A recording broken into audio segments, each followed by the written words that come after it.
Salut, c'est Alain Semevo, bienvenue dans cette nouvelle vidéo. Dans cette vidéo, j'aimerais parler un peu de la quarantaine qu'on vit actuellement en France par rapport au coronavirus et comment on est en train de gérer la situation en France parce que la situation est assez délicate.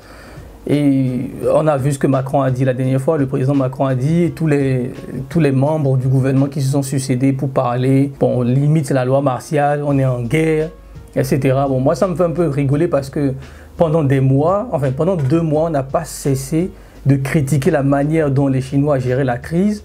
On a vu tout et n'importe quoi en ligne. Voilà, tous les youtubeurs ont fait les vidéos pour cracher sur les Chinois, comment ils étaient dégueulasses, comment ils infectaient le monde, etc., etc. On a vu tout ça. Et pendant ce temps, nous, on était en train de dormir, tu vois. Et bon, vous l'avez tous vu, hein, vous l'avez tous vu dans les journaux, sur BFM ou sur CNews, je ne sais pas quelle autre poubelle encore. Et du coup, on s'est mangé le corona dans la gueule. Je l'ai expliqué dans la dernière vidéo que j'avais faite que limite on avait importé nous-mêmes lorsqu'on a fait rapatrier les résidents français qui vivaient à Wuhan. La question que je me posais, est-ce qu'on peut réellement battre la crise en fait ou combattre l'épidémie en France ou en Occident? Et c'est vraiment quand je vois en fait la manière dont les Sud-Coréens ou les Chinois ont mis des dispositifs en place pour réduire l'épidémie ou limite le cas de la Chine, on va même dire qu'ils sont en train de gagner le combat contre le coronavirus. Et je vois ce qui se passe en France, je me dis qu'on n'est pas sorti de l'auberge en fait parce que la décision selon moi devait être radicale, c'est-à-dire interdire tout le monde. Bon, c'est ce qu'ils ont commencé à faire, mais jusqu'au samedi, mais les gens sortaient encore. Vous voyez, regardez sur Facebook, hein, vous avez vu sur Facebook, les gens étaient dans les parcs d'attractions. On a interviewé des gens qui se disaient oui, non, nous à Paris sans les terrasses. Quand même, on est désolé, il faut qu'on aille prendre notre petit café. Voilà, c'est de l'irresponsabilité et de l'égocentrisme. Sincèrement, on vit une situation où le nombre de victimes ne cesse d'augmenter tous les jours. Et en France, on a pris 1500 en une journée la dernière fois. Le nombre de morts, on a pris 30 morts en une journée. Et les gens sont là à dire que oui, voilà, Paris sans les terrasses, ça fait pas beau.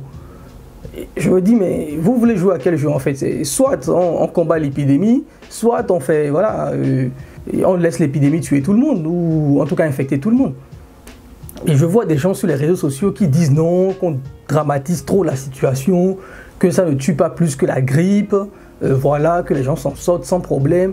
Mais quand vous voyez qu'on n'a même pas les moyens, et où on est obligé d'aller demander encore de l'aide aux Chinois, qu'on insultait il y a 2 mois, voilà, je me dis quand même, c'est assez humiliant quand même, vous voyez ou pas.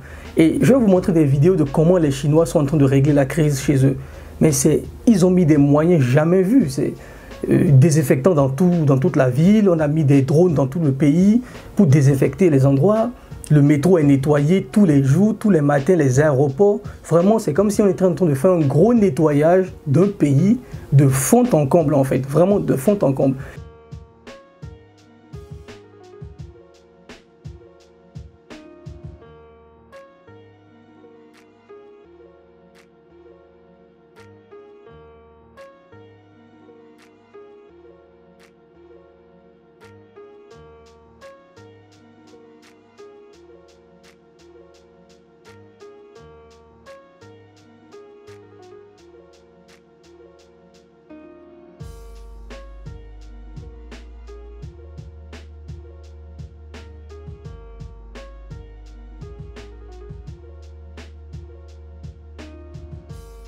Et quand je vois ça, et qu'en France on n'a même pas de masque, c'est chaud.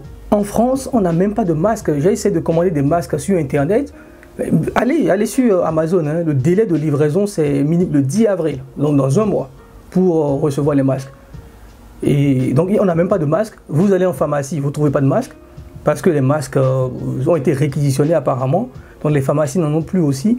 Donc on est dans une situation où on se demande, même si on doit sortir pour aller faire les courses par exemple, on n'a même pas de masque en fait pour se protéger.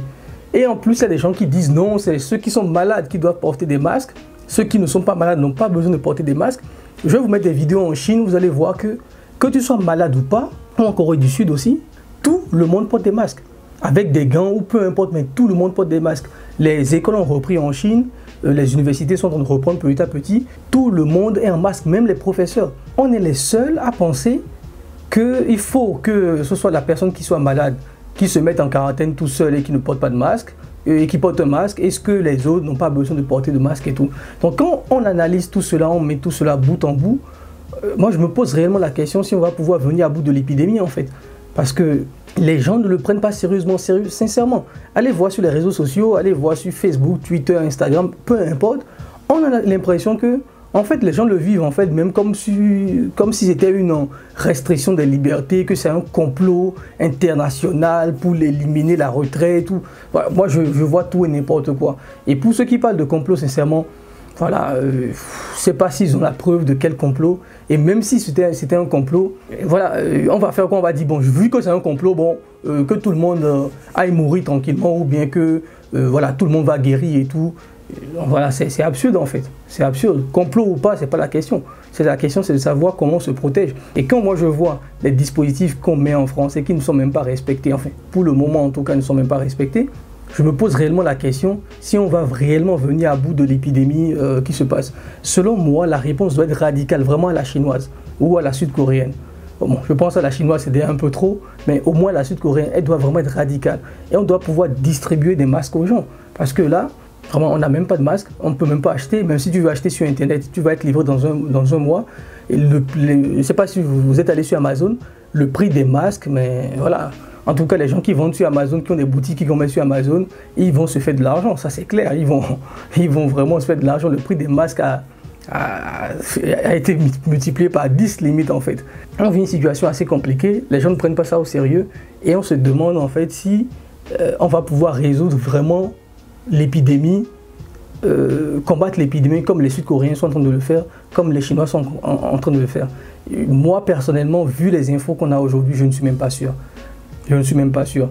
L'idée de cette vidéo n'est pas de vous alarmer et tout, mais vraiment les gars, quand vous voyez la situation en France, vous voyez sur les réseaux sociaux que les gens, enfin tout le monde va au boulot, hein, voilà, tout le monde va au boulot, même si on a dit qu'il faut du télétravail au maximum, certaines entreprises essaient de le faire, mais on a bien vu en Chine et en Corée du Sud qu'on a vu des rues désertes pendant des jours en fait. Et aujourd'hui en France, je pense réellement qu'on est en train de prendre le truc à la légère. En tout cas, à présent, on est en train de prendre le truc à la légère. Et hier, Macron a parlé de loi martiale ou je sais pas quoi. Et ils ont envoyé les militaires et qu'il faut avoir des autorisations pour sortir. Mais même ceux qui sortent, je vois qu'ils n'ont même pas de masque en fait. Donc voilà, le problème du coronavirus en Europe, je pense qu'elle est loin de se terminer. Et ça va impacter énormément de business. Et ça risque vraiment de devenir une crise financière réelle en fait. Et moi personnellement je me pose la question si on va vraiment résoudre cette situation ou si c'est pas les Chinois qui viendront finalement encore, et c'est ce qui est le cas, hein. Les Chinois envoient des médecins en Italie, en Espagne, dans tous les pays, enfin dans presque tous les pays qui demandent de l'aide en tout cas, ils sont en train d'envoyer et enseignent aussi leur méthode en fait de résolution de cette crise, parce que au niveau de la Chine, je pense qu'ils ont fait bien le boulot, ils ont bien fait le boulot. Le niveau d'engagement des Chinois pour réduire ce coronavirus, aucun pays ne peut le faire. On n'a même pas les moyens d'arriver à ce niveau actuellement en France. Donc voilà, c'est très inquiétant.